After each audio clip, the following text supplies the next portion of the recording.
네, 말씀. 진행하기 전에 피고인이 짧게 예, 그렇게 좀 하시고 싶은 말씀이 있는 것 같은데. 예. 예, 그러시죠. 시간 주셔서 감사합니다. 먼저 재판부에 요청드리고 싶은 것은 군사법원법을 보시면요, 이 사건에서 해병대 수사단이 수사권만 없는 게 아니라 이런 군내 사망 사건에 대해서 수사를 하면 안 되게 돼 있습니다. 그 개정법의 취지는, 저는 대통령 하면서 군 사망 사건에 관심이 많았기 때문에 취임 초기부터 제가 취임하면서 이 개정법의 효력이 발생되기 시작을 했습니다. 그래 이제 여군 사망 사건도 있었고, 또 그거와 관련해서 공군 법무관도 징계나 이런 조치가 이루어지기도 했는데, 이게 왜 그러냐면 손을 타면 안 된다는 겁니다. 그냥 조사를 하다가 군 사법경찰에서 수사를 하다가 경찰에 넘기면 또 인계받아서 경찰은 그 바톤 타치해서 하고 이러는 게 아니라, 군내 사망 사건에 대해서는 군 수사기관이 손대지 말라는 겁니다. 그래서 손을 타서 사람들을 조사하고 장병들이나 이렇게 막 조사를 하다 보면 이게 나중에 민간 수사기관, 경찰, 검찰에서 조사할 때 이게 실체가 왜곡될 수 있기 때문에 손대지 말라는 그런 취지가 그 개정법에 아주 나타나기 때문에 그거를 좀 다시 한번 꼼꼼히 봐주시기를 부탁드리고, 그래서 이 사건에 대해서는 기본적으로 해병 수사단이나 국방부 조사본부나 다 조사권이 없고 수사권이 없습니다. 그러면 저희 사법권이 없다는 겁니다. 그러면 조사를 한다라고 할 때 그 조사는 뭐냐? 그거는 행정조사입니다. 행정조사는 왜 합니까? 그거는 과거에 벌어진 일을 처벌하려고 하는 것이 아니라 앞으로 이런 동종 유사 사건의 발생을 방지하거나 또는 잘못한 사람이 있었을 때 그 사람에 대한 인사고과 평정을 하거나 인사조치라는 장래의 행정 업무를 위한 사실조사는 할 수 있습니다. 그러면 이 조사를 누가 하느냐? 해병대가 자기 마음대로 조사하는 게 아닙니다. 왜냐?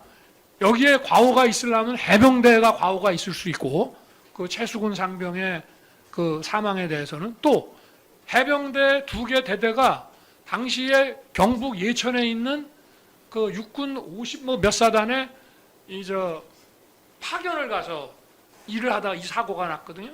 그럼 그 지휘권이 넘어갑니다. 그럼 그 지휘권이 그 예천을 관할하는 육군 사단에 있을 수 있기 때문에 이 행정조사를 장내 어떤 사고 예방이라든가 또 그 인사조치를 하는데 필요한 행정조사를 한다 그러면 그 조사권은 사실은 해병대가 마음대로 조사하면 안 되고, 또 육군 그 예천 관할 사단도 마음대로 조사하는 게 아니라 국방부 장관이 국방부 조사본부라든지 감찰관실이라든지 감사관실이라든지 이렇게 검토를 거쳐서 조사를 명해야 되는 겁니다. 예를 들어서 어느 기업에 부산지사에서 화재가 발생했는데 그 화재 원인 규명을 그 부산지사에서 자체적으로 할 게 아니라 서울 본사가 해야지. 아니 부산지사에서 문제가 발생했는데 그게 공정하게 되겠냐 이 말입니다.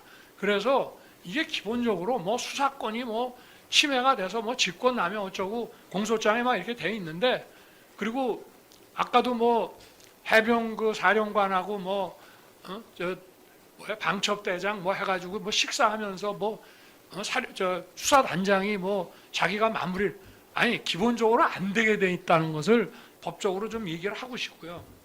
그리고 저는 그럼 여기에 대해서 왜 그 아침 보고를 제가 받았냐? 저는 군내 사망 사건에 관심이 많아서 군내 사망 사건에 대해서는 엄정하게 조사하고, 그래서 수사는 검경이 하는 거지만 그 군내 사망 사건에 대한 군내의 책임 소재를 분명히 가려서 인사에 반영하고 예방 조치를 하도록 늘 해왔습니다. 그래서 이번에 이 최상병 이 건도 아침 그 국가안보실 아마 월요일 회의였을 겁니다. 비서관 임기훈 비서관까지 왔으면 그럼 이거를 왜 저한테 보고를 했냐? 제가 최상병이 사망한 경북 예천 그 7군데 홍수가 나고 산사태가 났는데 그 중에 한 군데를 제가 나토하고 우크라이나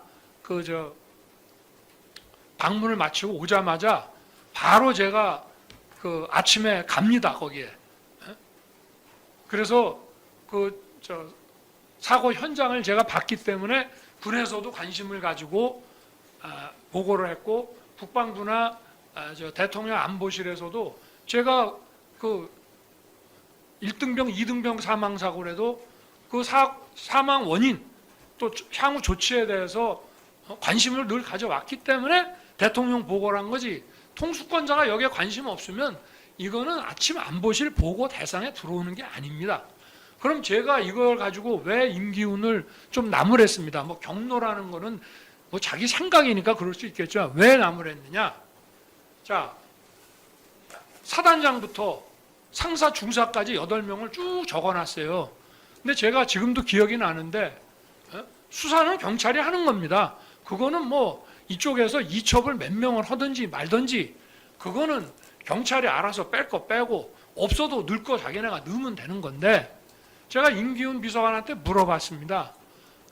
그럼 이 사람들의 과오가 뭐냐? 과오가 뭐냐? 그랬더니 몰라요. 그럼 이 모르는 거를 도대체 아니 대통령한테 이걸 왜 보고하느냐 이 말이에요. 제가 장관한테도 그랬거든요. 이 최상병 이 사고 났을 때도 제가 언론 보도 보고 국방장관한테 아니 대민 지원 재난시 대민 지원을 하더라도 현장에서 막 사람을 구조해야 되는 거면 좀 위험한 상황이라도 군이 들어갈 수 있지만 이거는 이미 상황이 종료돼서 이제 그 물속에 있는 시신을 수습하는 일이라고 한다면은 좀 물살이 빠지고 아니 그럴 때 하지 물살이 세고 아직도 물이 깊은데 왜 장병들을 집어넣어 가지고 이런 사고가 나느냐 라고 얘기를 했어요. 그러니까 국방부에서도 처음에는 이런 게 이런 사건을 어떻게 처리해야 되는지도 모르는 것 같더라고요. 국방부가. 그렇기 때문에 이 최상병 사건은 일단 고위직을 최상병 그 댁에 보내서 위로를 하도록 하고 그 다음에 그때가 아마 7월이니까 8월, 9월에 계속 산사태나 홍수가 나서 군의 대민 지원이 있어야 됩니다. 뭐 이거 사고 났다고 대민 지원 안 할 수 없잖아요. 예를 들어서 포항에서 물난리가 났을 때는 우리 해병대하고 미군 또 해병 장병들이 가서 다 도왔습니다. 아파트에서 지하에서 사람도 많이 죽고 저도 갔었죠. 이런 사고가 계속 날 텐데 군이 대민 지원을 해야 되는데 그러면 사고를 예방할 수 있는 무슨 매뉴얼이라도 있어야 되지 않느냐.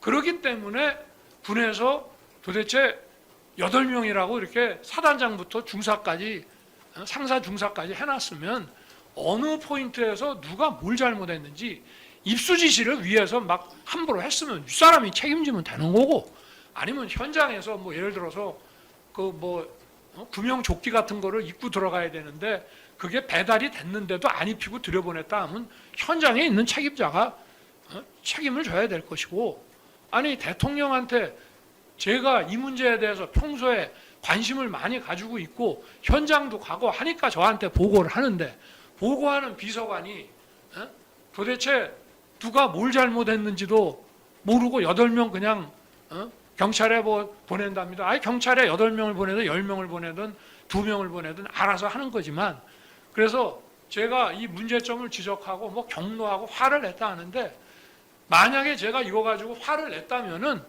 그거는 해병 수사단장한테 화낸 게 아니라 임기훈이한테 지적한 겁니다.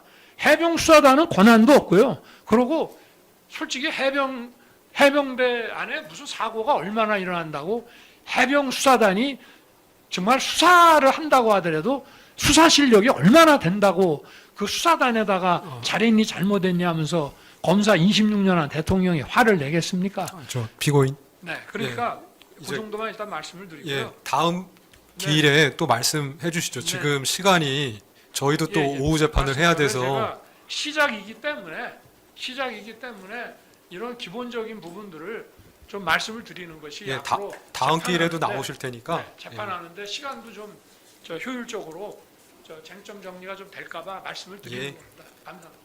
예.